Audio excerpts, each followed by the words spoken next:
Cumprimentamos a todos com a paz de nosso Senhor e Salvador Jesus Cristo. Estamos iniciando mais um programa EBD na TV. Neste trimestre, primeiro trimestre de 2009, nós temos estudado aí o livro de Josué, as conquistas e as promessas do povo de Deus. E hoje nós estaremos estudando aí a lição de número 6, que tem como título A Maldição do Pecado. Nosso comentarista, pastor Elianai Cabral, comentarista da CPAD, ele dividiu assim a lição. Na primeira parte, o pecado de um afetou a todos. Então nós vamos ver aí a ordem divina para Israel, que foi dada quando invadiram Jericó, para não se apossar de nada, né? Tudo seria anátema. Depois vamos ver o pecado de Acã, que sorrateiramente cobiçou, desejou e roubou então da cidade ali uma capa babilônica, também 200 ciclos de prata e também uma cunha de ouro. Depois, o caráter coletivo do pecado de Acã.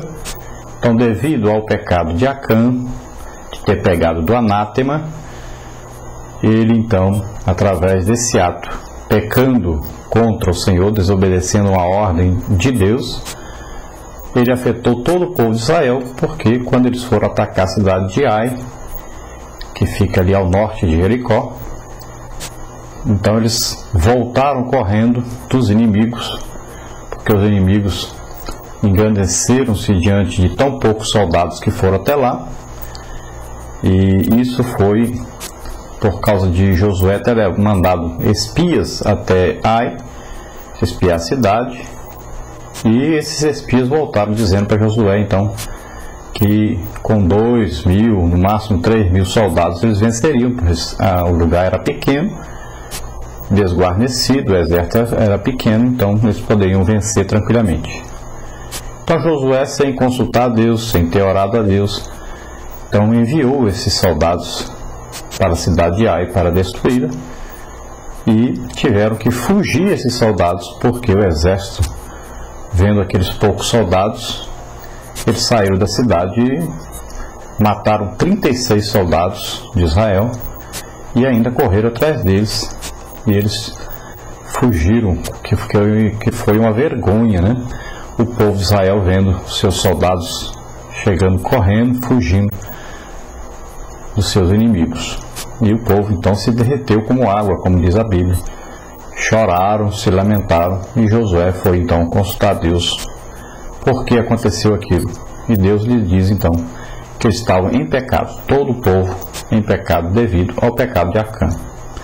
E Deus disse claramente que se não fosse retirado o anátema, se não fosse retirado aqueles objetos que Acã havia roubado, e se não fosse feita justiça de Deus sobre Acã e sua família, porque Acã e sua família sabiam do ocorrido, ninguém da sua família contou a Josué, então toda a família de Acã e Acã tiveram que morrer, e as coisas que eles pegaram tiveram que ser queimadas para poder Deus novamente estar com o povo, estar em comunhão com aquele povo e poder ajudá-los a destruir os seus inimigos.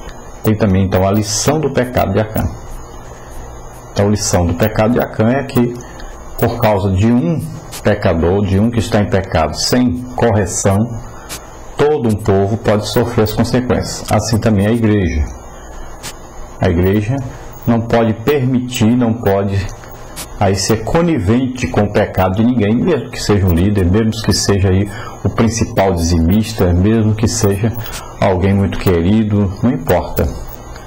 O pecado deve ser combatido e a disciplina deve ser aplicada ao pecador, para que Deus possa agir maravilhosamente, para que Deus possa fazer milagres, para que Deus possa estar em nosso meio o tempo todo. O pecado deve ser sempre combatido, não importa de onde venha.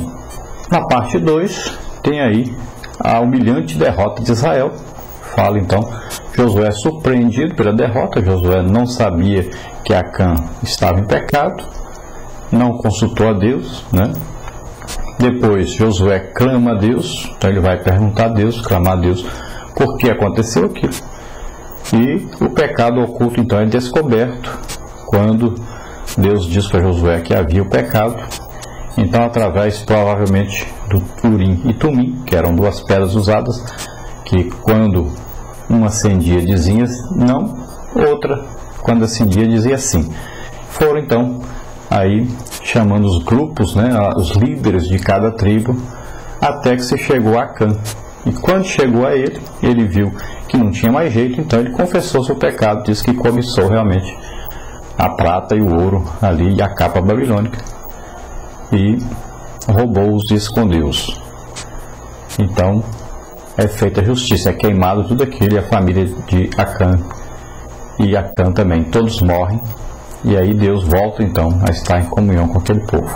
E na conclusão, basicamente, a conclusão é que o salário do pecado é a morte. Então, sempre quando existe o pecado, o salário, o pagamento por esse pecado é a morte. Então, sempre que existe o pecado, vai existir a justiça de Deus sobre o pecado. A justiça de Deus diz que o pecado deve ser combatido, e o pecado deve ser combatido com rigor. Olha, é tanto o rigor de Deus sobre o pecado, que quando Jesus pegou os nossos pecados sobre ele, Deus o fez morrer na cruz por nós. Veja bem, o pecado, o salário do pecado é a morte. E morte física do corpo, morte da alma, a alma que pecar, esta morrerá, e morte espiritual, que existe um desligamento entre o pecador e Deus. Jesus morreu as 3 mortes que nós temos que morrer por causa do pecado, e ele morreu em nosso lugar, né? Nós sabemos a morte física, que ele morreu, realmente foi sepultado, ao 3º dia ressuscitou, mas o corpo esteve morto durante 3 dias. Sabemos da morte da alma, porque a Bíblia diz bem claro, em Isaías 53, que Jesus levou sobre ele os nossos pecados. Então era ali a morte da alma, né? E foi contado entre os transgressores. Jesus não foi para o lugar dos justos quando morreu. Não, ele foi para o nosso lugar, o lugar de pecadores, ao inferno, que ele desceu até lá. Nosso lugar era lá, e ele foi por nós até lá. O nosso pecado estava sobre ele. E ele teve também a morte espiritual. Tanto é que na cruz ele diz: Pai, por que me desamparaste? Ele sentiu ali a falta do Pai. O pecado nosso estava separando Jesus do Pai naquele momento. E então, quando Jesus ressuscita, ele agora diz: todo o poder me foi dado no céu e na terra. E dá uma ordem para nós ir de fazer discípulos, né, batizando-os em nome do Pai, do Filho e do Espírito Santo. E essa é a nossa função, a função da igreja. Então, sempre que há pecado, é preciso haver o arrependimento de pecados. É preciso crer que Jesus levou na cruz os nossos pecados, pedir perdão a Deus toda vez que erramos e nos reconciliar com Deus, estarmos sempre em comunhão com Deus, para que aquele dia, o dia que Jesus vier buscar a igreja, nós estejamos em paz com Deus, em comunhão com Deus, em comunhão com o Espírito Santo que mora em nós. Aí sim, nós subiremos ao encontro do Senhor e estaremos para sempre com Ele. Glória a Deus. Bom, nós vamos ver então o nosso texto áureo. Porque o salário do pecado é a morte, mas o dom gratuito de Deus é a vida eterna por Cristo Jesus, nosso Senhor. Romanos 6, 23. Então veja bem, existe um salário para o pecado, um pagamento. Você pecou, você vai ser pago. Você merece um pagamento. Assim como você trabalha, você merece um pagamento do seu salário. Assim também, quando a pessoa peca, ele merece também um salário. Essa palavra salário vem da palavra sal, né, que os romanos pagavam os seus soldados, né, o saldo, o salário, um sal que dava para eles temperarem a carne e comerem. Então era pago com sal, e passou então esse pagamento depois, com o tempo, passou a ser em dinheiro, em alimentação, e veio então a palavra salário, que existe até hoje essa palavra. Então, pagamento, merecimento. Trabalhou? Você merece um pagamento, o salário. Você pecou? Você merece um pagamento, a morte. Então, o salário do pecado é a morte. Mas a Bíblia não diz só isso. A Bíblia diz que tem solução para o pecado. Então, qual é a solução? Aqui diz, olha, o dom, né, o dom gratuito de Deus. Dom, o que é dom? É o contrário do salário. O salário é o pagamento. O dom é uma coisa dada onde você não merece, mas recebe. Por exemplo, o filho desobedeceu o pai, às vezes o filho não presta, está na cadeia, está preso. Mas no dia do aniversário, sua mãe e seu pai vão lá visitá-lo e dão um presente para ele. Ele não merece? Não, mas deram. Então isso aí é um dom, é uma dádiva, né? Assim como nós estávamos presos, né, debaixo da lei do pecado.